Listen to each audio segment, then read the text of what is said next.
ਅਗਲੀ ਗੱਲ ਕਰੀਏ ਐਫਬੀਆਈ ਦੀ ਗੈਂਗਸਟਰ ਨਿਤਿਸ਼ ਕੌਸ਼ਲ ਦੀ ਕਹਿੰਦੇ ਗ੍ਰਿਫਤਾਰੀ ਤੋਂ ਮਹਿਜ਼ 3 ਦਿਨਾਂ ਬਾਅਦ ਪੰਜਾਬ ਦੇ ਨਾਲ ਸੰਬੰਧਿਤ ਇੱਕ ਹੋਰ 32 ਸਾਲਾ ਨੌਜਵਾਨ ਹਰਮਨਵੀਰ ਸਿੰਘ ਦਾ ਨਾਂ ਅਮਰੀਕਾ ਦੀ ਜਿਹੜੀ ਸੰਘੀ ਜਾਂਚ ਏਜੰਸੀ ਐਫਬੀਆਈ ਉਹਦੀ ਮੋਸਟ ਵਾਂਟਡ ਸੂਚੀ ਦੇ ਵਿੱਚ ਉਹਨੂੰ ਸ਼ਾਮਲ ਕੀਤਾ ਗਿਆ।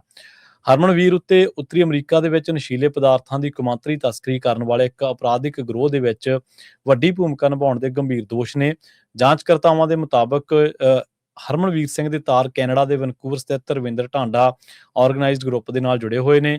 ਇਹ ਗੈਂਗ ਅਮਰੀਕਾ, ਕੈਨੇਡਾ, ਮੈਕਸੀਕੋ ਦੇ ਵਿੱਚ ਫੈਲੇ ਆਪਣੇ ਨੈਟਵਰਕ ਦੇ ਰਾਹੀਂ ਵੱਡੀ ਮਾਤਰਾ ਦੇ ਵਿੱਚ ਕੋਕੀਨ ਅਤੇ ਮੈਥਾਫੈਟਾਮਾਈਨ ਵਰਗੇ ਘਾਤਕ ਨਸ਼ਿਆਂ ਦੀ ਤਸਕਰੀ ਕਰਦਾ ਆ ਰਿਹਾ।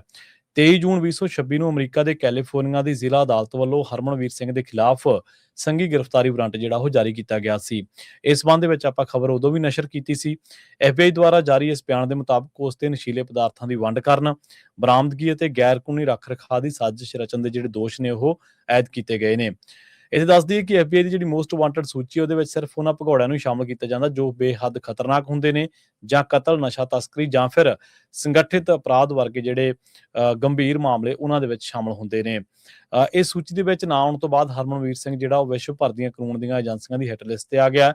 ਜਾਂਚ ਤੋਂ ਬਾਅਦ ਇਹ ਵੀ ਸਾਹਮਣੇ ਆਇਆ ਕਿ ਢਾਂਡਾ ਦੇ ਇਸ ਨੈਟਵਰਕ ਨੂੰ ਨੱਥ ਪਾਉਣ ਦੇ ਲਈ ਗੁਪਤ ਸੂਚਨਾਵਾਂ ਤੇ ਅੰਡਰ ਕਵਰ ਜਿਹੜੇ ਆਪਰੇਸ਼ਨ ਆ ਉਹਨਾਂ ਦਾ ਵੀ ਸਹਾਰਾ ਜਿਹੜਾ ਉਹ ਲਿਆ ਗਿਆ। ਸਾਲ 2023 ਤੋਂ ਲੈ ਕੇ 2024 ਦੇ ਦੌਰਾਨ ਇਸ ਗਰੋਹ ਨੇ ਸਰਹੱਦ ਪਾਰ ਤੋਂ 940 ਪਾਉਂਡ ਤੋਂ ਵੱਧ ਕੋਕੀਨ ਦੀ ਤਸਕਰੀ ਕੀਤੀ ਹੈ। ਇਹ ਦੋਸ਼ ਲਾਏ ਗਏ ਨੇ।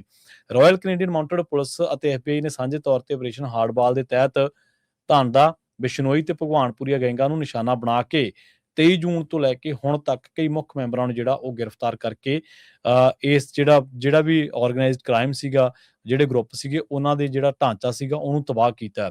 ਸੋ ਆਪਾਂ ਦੇਖਿਆ ਕਿ ਇਸ ਮਾਮਲੇ ਦੇ ਵਿੱਚ ਪਹਿਲਾਂ ਹੋਰਨਾਂ ਮੁਲਕਾਂ ਦੇ ਜਿਹੜੇ ਗੈਂਗਸਟਰ ਹੁੰਦੇ ਸੀ, ਹੋਰਨਾਂ ਮੂਲ ਦੇ ਨਾਲ ਸੰਬੰਧਿਤ ਗੈਂਗਸਟਰ ਹੁੰਦੇ ਸੀ, ਉਹਨਾਂ ਦੇ ਨਾਲ ਸੰਬੰਧਿਤ ਆਪਾਂ ਖਬਰਾਂ ਸਾਂਝੀਆਂ ਕਰਦੇ ਹੁੰਦੇ ਸੀ। ਉਹਨਾਂ ਦੇ ਸਰਨੇਮ ਕੀ ਨੇ, ਉਹਨਾਂ ਦੇ ਨਾਂ ਪਿੱਛੇ ਜ਼ਿਆਦਾ ਕੀ ਲੱਗਦਾ ਹੈ ਜਾਂ ਕਿਹੜੇ ਦੇਸ਼ ਦੇ ਨਾਲ ਸੰਬੰਧਿਤ ਨੇ, ਇਹਦੇ ਬਾਰੇ ਕੋਈ ਜ਼ਿਆਦਾ ਦੱਸਣ ਦੀ ਲੋੜ ਨਹੀਂ ਹੈ, ਲੋਕਾਂ ਨੂੰ ਆਪੇ ਪਤਾ ਹੈ। ਪਰ ਹੁਣ ਇਹਨਾਂ ਮੁਲਕਾਂ ਦੇ ਵਿੱਚ ਆਪਣੇ ਜਿਹੜੇ ਮੂਲ ਦੇ ਲੋਕ ਨੇ, ਪੰਜਾਬੀ ਗੈਂਗਸਟਰ ਨੇ, ਭਾਰਤ ਸਰਕਾਰ ਦੀ ਸ਼ਹਿ ਦੇ ਉੱਤੇ ਉਹ ਵੀ ਸਰਗਰਮ ਹੋ ਚੁੱਕੇ ਨੇ।